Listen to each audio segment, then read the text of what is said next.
Buracos negros. Os mais perfeitos exemplos de horror cósmico. Objetos tão densos que a própria luz, a coisa mais rápida que nós conhecemos, se dobra até ficar aprisionadas neles por toda a eternidade. Não importa se estamos falando de um planeta, uma estrela ou um Nokia, se você chegar perto o suficiente de um, não há escapatória. Você pode até lutar contra, mas é inútil. Uma vez dentro de um buraco negro, sempre dentro de um buraco negro, escondido de todo o resto do universo. Mas hoje a estrela do vídeo, ai que piada ruim, não são eles, e sim os seus irmãos ainda desaparecidos, os buracos brancos.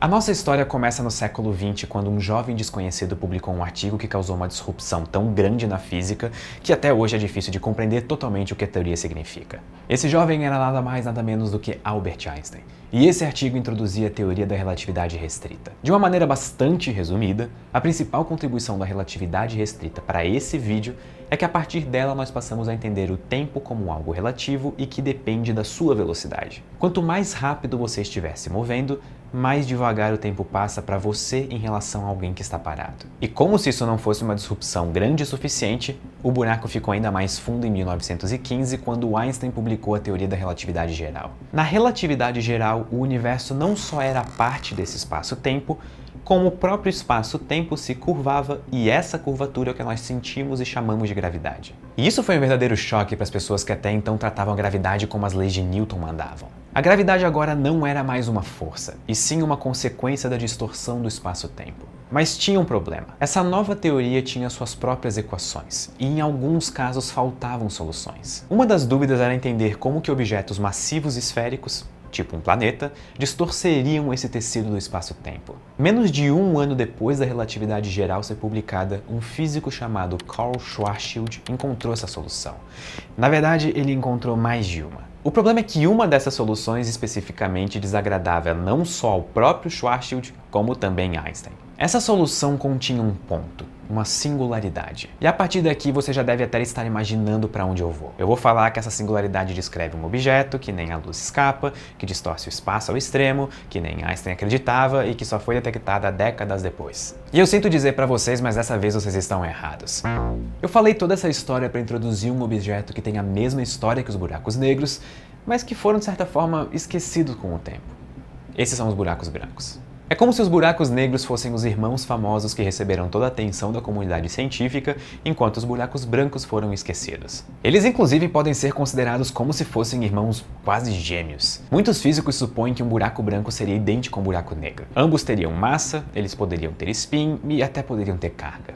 A única forma de você diferenciar um buraco negro de um buraco branco seria se um do nada devolvesse matéria para o espaço ao invés de engolir. A diferença entre os dois é que um buraco negro acreta a matéria e nada consegue sair, enquanto um buraco branco espelha a matéria e nada consegue entrar. Nada, nem mesmo a luz conseguiria entrar nesse objeto. O interior dele estaria completamente inacessível para a gente, diferente de um buraco negro. Mas Pedro, o interior de um buraco negro também é inacessível. Ok, você tem um ponto, mas é um ponto fraco.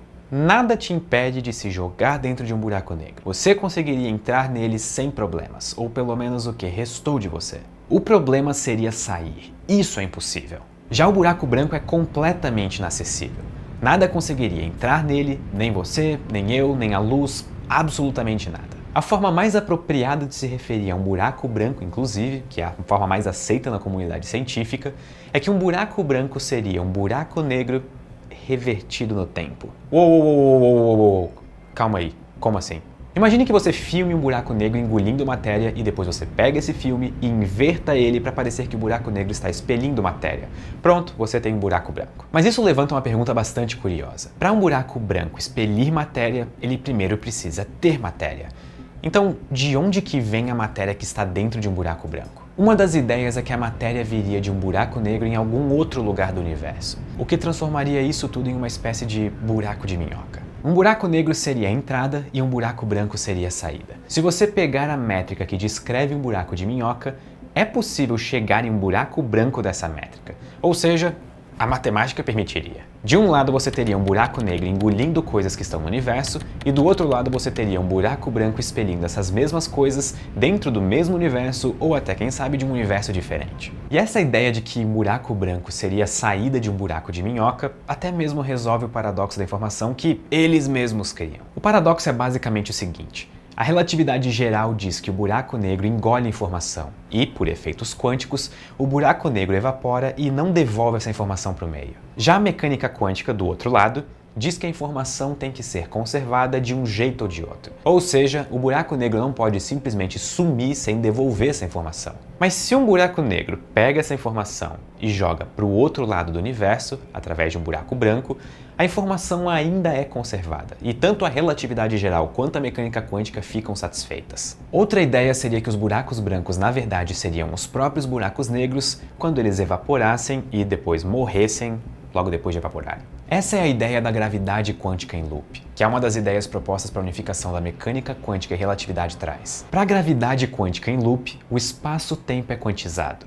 Ou seja, meio que existe um estado quântico para cada ponto. O que isso significa é mais ou menos o seguinte: imagine que o espaço-tempo é feito por uma malha cheia de quadradinhos, e cada quadradinho tem um valor. Quando o buraco negro evaporasse e diminuísse de tamanho para o tamanho de um desses quadradinhos, ele se tornaria um buraco branco. Mas é importante ressaltar que isso é completamente suposição, uma hipótese. Ainda não existem evidências de que a gravidade quântica em loop seja uma teoria correta. Existem outras teorias. Uma delas é a famosa teoria das cordas. E outro ponto importante é que a matemática da relatividade geral permitir a existência de um buraco branco não explica como esses objetos poderiam se formar no universo. E se você se pergunta, mas buracos negros não são assim também? Na verdade, não. Nós conseguimos usar essas mesmas equações para mostrar que durante o colapso de uma estrela suficientemente massiva, quando o combustível dela acaba, o restante se torna um buraco negro. E isso é um indício de que buracos brancos talvez não existam no nosso universo. E mesmo se eles existissem, eles provavelmente sumiriam quase instantaneamente. E a razão disso é bem peculiar. As equações dizem que eles deveriam aparecer em um ponto do espaço 100% vazio, um vácuo perfeito, se você preferir. Nem mesmo uma única partícula, por menor que seja, poderia estar ali. Caso uma partícula colidisse com o que o buraco branco espelhe do seu horizonte de eventos, ele colapsaria em buraco negro novamente. Mas estudar buracos brancos pode se tornar uma coisa bastante útil para compreender o nosso universo. Alguns físicos teóricos até estudam a mesma métrica que descreve um buraco branco para entender como que o Big Bang aconteceu. E a razão para isso é bastante esperta. Um buraco branco seria um objeto contendo uma singularidade que começaria a expelir matéria, e o Big Bang, de certa forma, foi uma singularidade que expeliu matéria. Mas isso não quer dizer que o Big Bang foi um buraco branco e tudo que nós vemos agora é fruto de um buraco branco, apesar de alguns pesquisadores realmente trabalharem nessa hipótese. Os nossos cérebros realmente gostam de enxergar padrões mesmo onde não existe padrão nenhum. Mas no fundo, a beleza disso é que estudando a matemática que descreve buracos brancos, nós podemos ter algum insight sobre como o universo nasceu e o que foi a singularidade que deu origem a tudo. E as coincidências não param por aí. Quando você trabalha com o espaço-tempo, é muito importante você saber o que é o espaço e o que é o tempo. Porém, no interior de um buraco negro, a matemática da coisa fica um pouco complicada e a solução que você tem é que a singularidade é um ponto inevitável no futuro. O que eu vou dizer vai soar estranho, como se o resto do vídeo fosse normal, mas ok. É como se a singularidade fosse um ponto existente no futuro para quem está dentro de um buraco negro.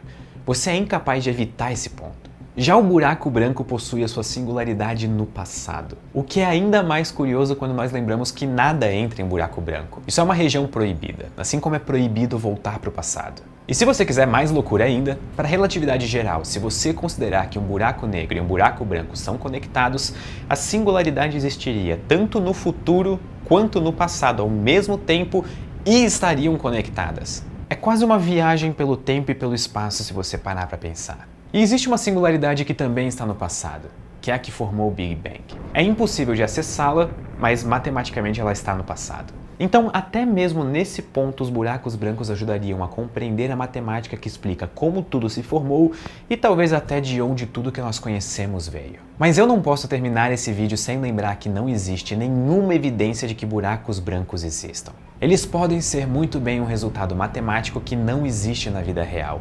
E sim, a gente está cheio de resultados matemáticos que não existem na vida real. Mas ele pode nos ajudar a desvendar alguns mistérios do universo. E talvez você possa estar pensando, Mas, ok, buracos negros também eram considerados objetos matemáticos que não existiriam e hoje nós temos até a foto de um. Mas a ideia de um buraco branco, da forma como definem ele, que seria um buraco negro revertido no tempo, bateria de frente com uma das leis mais fundamentais do universo, que é a segunda lei da termodinâmica. Essa lei basicamente diz que tudo no universo tende a ficar ainda mais bagunçado e caótico. Nunca o contrário. Dizer que um buraco branco existe seria o mesmo que dizer que a água derramada de um copo voltaria para a mesma forma do copo espontaneamente. Mas é claro que ainda há muito a descobrir no universo, e o buraco branco é apenas mais um dos fenômenos que aparece na tentativa matemática de descrever onde nós estamos. Muito obrigado e até a próxima. E não se esqueçam de se inscrever no canal, porque de verdade isso ajuda bastante a trazer mais vídeos desses. Vejo vocês no próximo vídeo.